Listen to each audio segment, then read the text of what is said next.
여러분, 프레더릭 더글러스의 자서전. 이거 그냥 옛날 이야기가 아닙니다. 한 인간이 어떻게 억압의 한복판에서 의식을 되찾고 자유를 향해 걸어나갔는지 그 생생한 증언이거든요. 오늘 바로 그 놀라운 여정을 한번 같이 따라가 보려고 합니다. 자, 이 책의 서문에 나오는 아주 강력한 문장인데요. 드디어 사자들이 역사를 쓰는 시대가 왔다. 여기서 말하는 사자가 누구일까요? 바로 억압받던 노예들입니다. 생각해보세요. 언제나 역사는 사냥꾼의 입장에서 쓰여졌잖아요. 그런데 이제 그 사냥의 대상이었던 사자가, 그러니까 피해자가 직접 펜을 들고 자기 목소리를 내기 시작했다는 정말 혁명적인 선언인 거죠. 근데 진짜 아이러니한 게 뭐냐면요. 더글러스가 너무 똑똑하고 말을 잘하니까 당시 북부의 많은 사람들이 저 사람이 진짜 노예였다고? 말도 안 돼. 이렇게 의심을 했다는 거예요.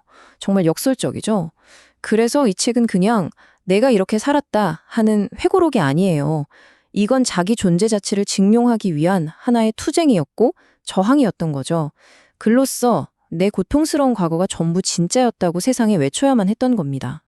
자, 그럼 이야기의 첫 부분으로 들어가 볼게요. 제목부터가 강렬하죠? 피로 물든 문. 노예제라는 게 단순히 사람의 목만 구속하는 게 아니었거든요. 어떻게 인간의 정신까지 체계적으로 무너뜨렸는지 그 심리적인 측면을 들여다보겠습니다. 사람을 비인간적으로 만드는 첫 단계가 뭔지 아세요? 바로 정체성을 지워버리는 겁니다. 더글라스는요, 자기가 몇 살인지, 심지어 생일이 언제인지도 몰랐어요.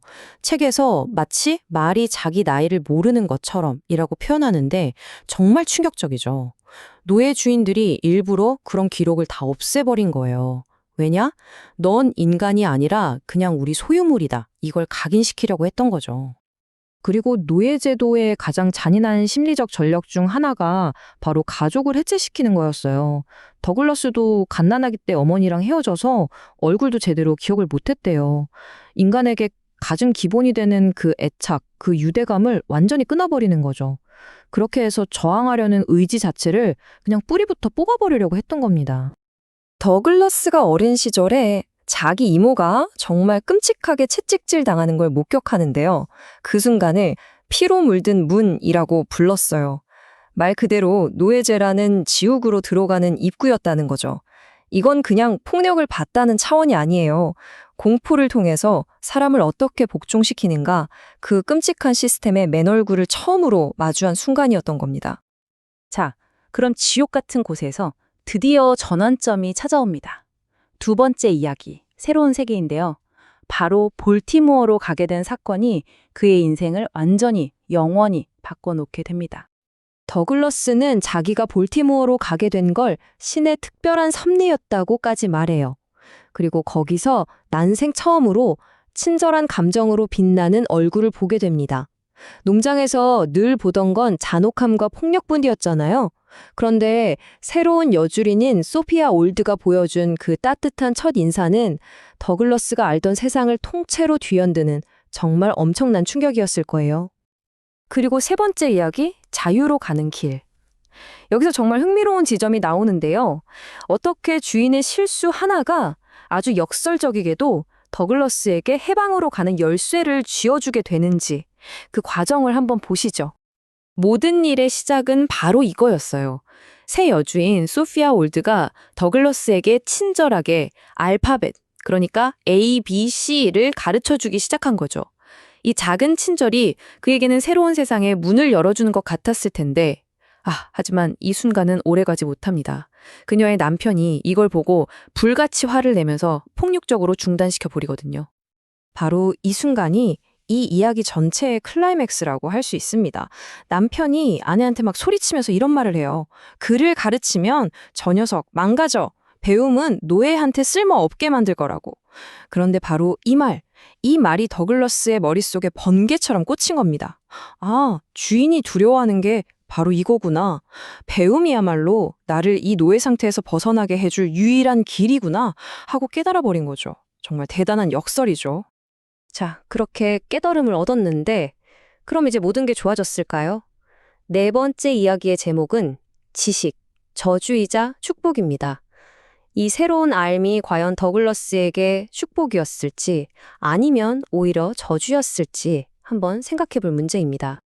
자, 여러분은 어떻게 생각하세요? 이 새로운 지식, 이건 과연 선물이었을까요? 아니면 끔찍한 고통의 시작이었을까요? 더글러스의 고뇌가 이 문장에 그대로 담겨 있어요. 지식은 나에게 해결책 없이 나의 비참한 상태만 보게 했다. 이게 무슨 말이냐면 자기 처지가 얼마나 끔찍한지 눈을 뜨게 해줬는데 정작 거기서 빠져나갈 방법은 보여주지 않았다는 거예요. 마치 깊고 어두운 구덩이에 빠진 걸 알게 됐는데 올라갈 사다리는 없는 거죠.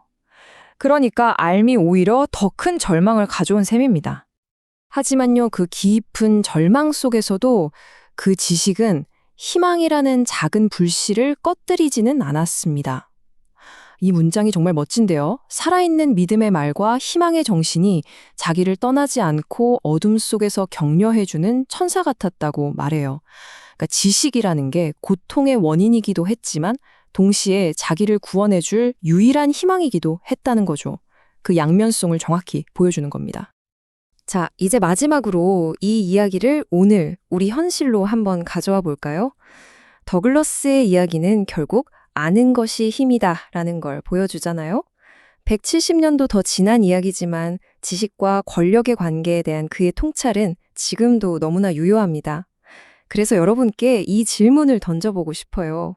오늘날 우리 사회에는 사람들을 의도적으로 잘 모르게 함으로써 그 무지를 기반으로 유지되는 제도나 시스템이 과연 없을까요?